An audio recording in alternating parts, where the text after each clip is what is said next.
Hi friends, welcome back to my channel. இன்னைக்கு நம்ம சேனல்ல பார்க்க போற ரெசிபி மட்டன் பிரியாணி. வாங்க எப்படி செய்யறதுன்னு பார்க்கலாம். ஸ்டவ்வை ஆன் பண்ணி பாத்திரம் வச்சுக்கிறேன். பாத்திரம் சூடான பிறகு 5 டேபிள் ஸ்பூன் எண்ணெயை சேர்த்துக்கிறேன்.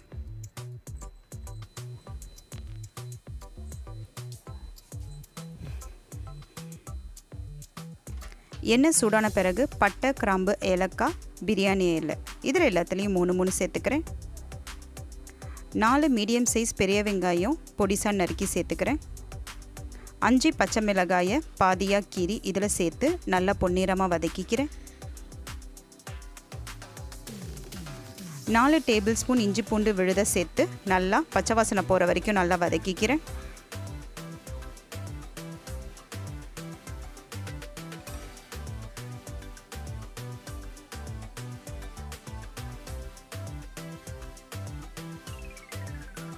நான் இங்கே 1 கிலோ மட்டன் எடுத்திருக்கேன். ஏற்கனவே நான் தயிர், மஞ்சத்தூள், கொத்தமல்லி இது எல்லாத்தையும் சேர்த்து அரை மணி நேரத்துக்கு முன்னாடி ஊற வச்சுட்டேன். ஸோ அந்த மட்டன் பீசஸை நான் இதில் சேர்த்துக்கிறேன். சேர்த்து பச்சை வாசனை போகிற வரைக்கும் நல்லா வதக்கிக்கிறேன்.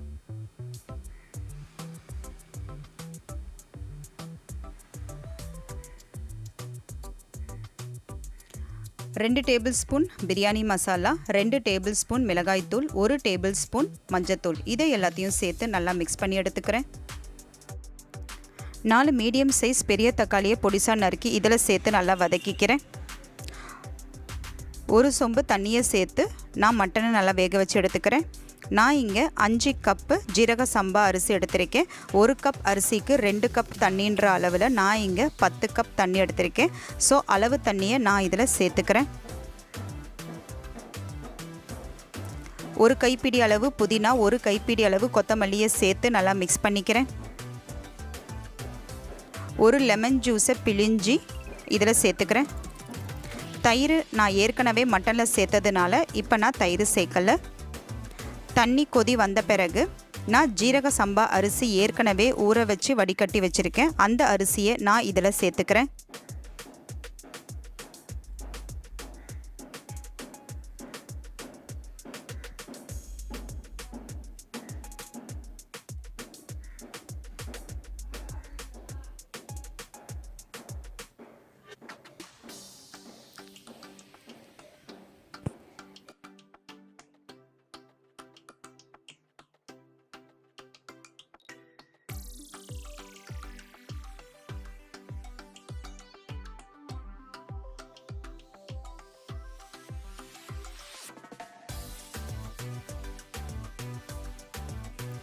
அரிசியை சேர்த்த பிறகு தேவையான அளவு உப்பை சேர்த்துக்கிறேன். உப்பை சேர்த்து நல்லா மிக்ஸ் பண்ணிக்கிறேன். இப்போ பாருங்கள், சேர்த்த தண்ணி எல்லாமே குறைஞ்சிருச்சு.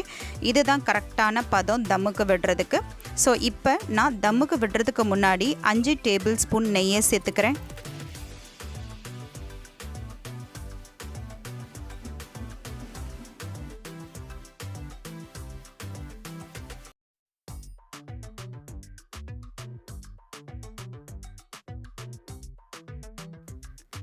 நெய் சேர்த்த பிறகு தம்முக்கு போடுற துணி ஃபுல்லாக போட்டு க்ளோஸ் பண்ணிவிட்டு பிளேட்டை வச்சு காற்று வெளியில் போகாத அளவுக்கு நான் டைட்டாக கார்னர் எல்லாமே க்ளோஸ் பண்ணி விட்டுக்கிறேன். க்ளோஸ் பண்ண பிறகு மேலே ஒரு வெயிட்டான பாத்திரத்தை வச்சிடுறேன். ஒரு 15 நிமிஷத்துக்கு தம்முக்கு விட்டுடுறேன்.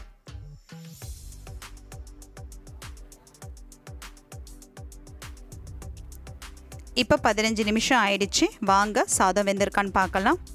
இப்போ பாருங்கள், நல்லா சாதம் வெந்துருச்சு, நல்லா உதிரியாக வந்திருக்கு.